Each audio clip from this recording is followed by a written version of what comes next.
শীতকালে ভুটান থেকে আসা কমলালেবু যা ডুয়ার্সে সবাই খেয়ে থাকে, আর সেই কমলালেবুর স্বাদ যদি সারা বছরেরই কোনো খাবারে যদি পাওয়া যেত তাহলে কেমন হতো।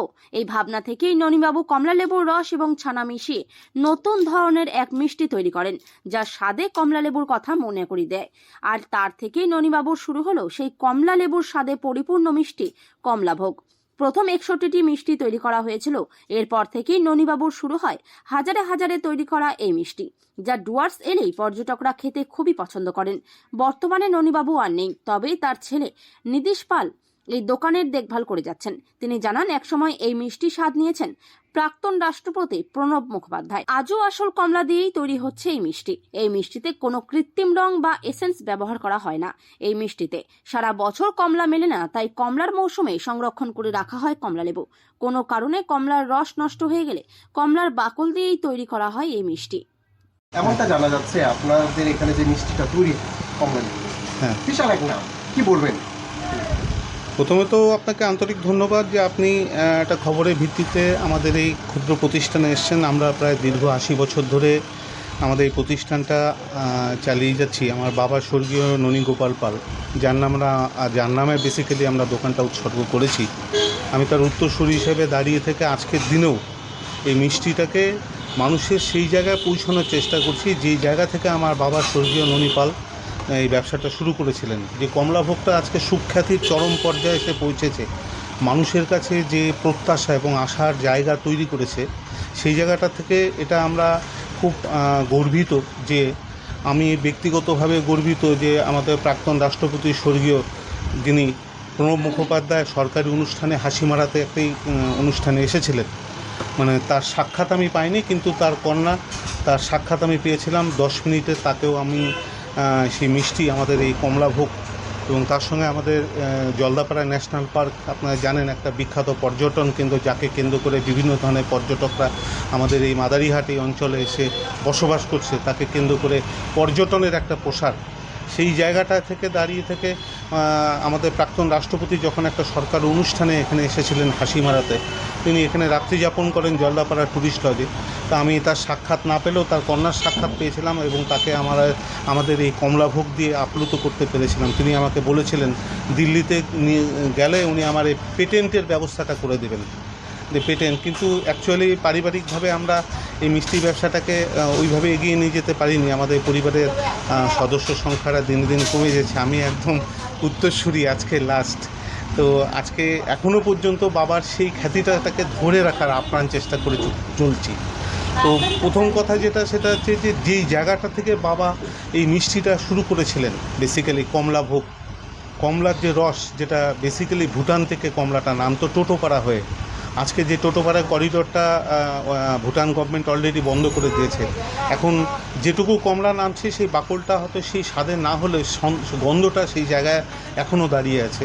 এবং আমাদের পরিবারের যারা সদস্য রয়েছেন, বিভিন্ন জায়গায় কর্মসূত্রে অবস্থান করছেন, কেউ দিল্লিতে আছেন, কেউ কলকাতা আছেন, কেউ হরিয়ানা আছেন, তারাও পরিবারগতভাবে যখনই কমলা খাচ্ছেন, যে যেখান থেকে কমলা বাকলটাকে এখনও তারা প্রিজার্ভ করছেন। আমরা সিজনে যখন ফ্রেশ কমলা আমরা পাচ্ছি, তখন আমরা সেই ফ্রেশ বাকলটাকে আমাদের এই কমলাভোগেই ব্যবহার করছি।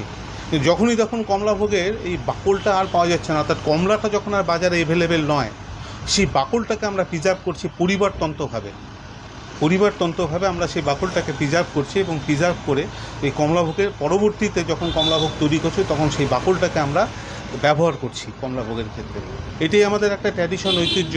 আমরা পরিবারগতভাবে মানে এই মিষ্টিটা মানুষের যে জায়গায় পৌঁছেছে, যারাই আসছে, যখনই আসছে, যেভাবেই আসছে, ইভেন যে পর্যটনের সাথে যে পর্যটকরা আমাদের এই জলদাপাড়ায় ঘুরতে আসছেন, তারাও যখন শুনছেন, তারা যখন আসছেন, এক পিস মিষ্টি খাওয়ার পর তাদের মধ্যেও সেই একটা ছায়া বা একটা পরিচিতি আসছে, তারাও যাওয়ার সময় এখান থেকে নিয়ে যাচ্ছেন। তা আমরা সেই দিক থেকে আজকে এক চুলও সরে যায়নি আর কি।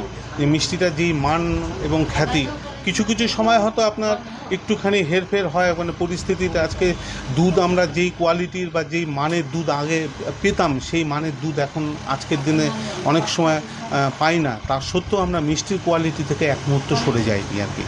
এটা নিঃসন্দেহে আমাদের কাছে খুব আনন্দের এবং খ্যাতির যে বিভিন্ন সময় বিভিন্ন সংবাদ মাধ্যম আমাদের এই মিষ্টির খ্যাতিটাকে তথা উত্তরবঙ্গ বলেন বা আজকে মাদারিহাটবাসী হিসেবে বা আজকে জলদাপাড়া কেন্দ্রিক মাদারিহাটবাসী হিসেবে আমি নিজেও ব্যক্তিগতভাবে খুব গর্বিত যে স্বর্গীয় ননিপালের উত্তরসূরি হিসেবে দাঁড়িয়ে থেকে আপনাদের কাছে এই যে মিষ্টির যে খ্যাতি মানুষের কাছে যেটা পৌঁছে দিতে পারছি আজকের দিনও, সেই জায়গাটা থেকে আমরা খুব গর্বিত অনুভব করছি। সেই জন্য আন্তরিক ধন্যবাদ সবাইকেই জানাই। ধন্যবাদ জানাই সেই সমস্ত সংবাদ মাধ্যম যারা বেসিক্যালি আমাদের এই মিষ্টির খ্যাতিটাকে চরম পর্যায়ে নিয়ে যেতে আগামী দিনে, বিগত দিন থেকেই শুরু হয়েছে, আগামী দিনেও এগিয়ে নিয়ে যাওয়ার জন্য আপ্রাণ চেষ্টা করছে। ধন্যবাদ। আপনার নাম? আমার নাম নীতিশ পাল, আমি স্বর্গীয় ননীগোপাল পালের কনিষ্ঠ পুত্র। এই মুহূর্তে আমি এই পুরো ব্যবসাটাকে হ্যান্ডেল করছি, মানে দেখাশোনা ভার আমারই। কোয়ালিটির জায়গাটাও ঠিক একইভাবে কীভাবে মেনটেন করা যায় সেই জায়গাটাতেও আমরা আজকের দিনে বজায় রাখছি আর কি। একটু দোকানের ঠিকানাটা?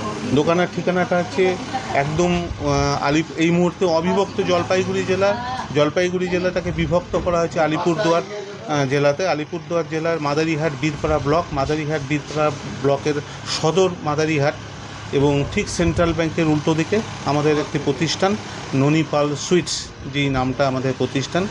একদম কোনো অসুবিধা নেই, নিঃসন্দেহে গাড়ি থেকে নেবে যে কোনো মানুষকে, যে কোনো টোটোওয়ালাকে, যে কোনো গাড়িওয়ালাকে বললেই হবে যারা জলদাপাড়া ঘুরতে আসছেন বা মাদারিহাট ঘুরতে আসছেন, সেন্ট্রাল ব্যাংকের উল্টো দিকে ননিপাল সুইটসে যাব, একদম নিশ্চিন্তে তারা আপনাদেরকে আমাদের দোকানের সামনে পৌঁছে দেবে।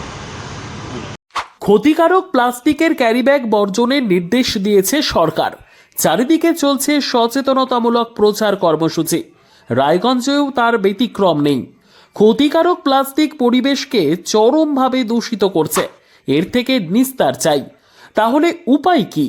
চিন্তা নেই, রায়গঞ্জে চলে এসেছে বিকল্প ব্যবস্থা। সবার জন্য সুখবর। পশ্চিমবঙ্গ সরকারের অনুমোদনে আগামী সপ্তাহ থেকেই শহরে তৈরি হতে চলেছে পরিবেশ বান্ধব দূষণমুক্ত বিভিন্ন ধরনের বায়ো ক্যারিব্যাগ, যা অবশ্যই পচনশীল। একেবারে সুলভে পেয়ে যাবেন আপনারা। আগ্রহী বিক্রেতা ও ডিলারশিপের জন্য অতি সত্বর যোগাযোগ করুন আমাদের সাথে। আমাদের ঠিকানা ইকো ক্যারি ইন্ডাস্ট্রিজ, জেলখানা মোড়, রায়গঞ্জ, উত্তর দিনাজপুর। আমাদের মোবাইল নম্বর 7001178352 অথবা 9434171272 অথবা 8250161082 অথবা 9800217806।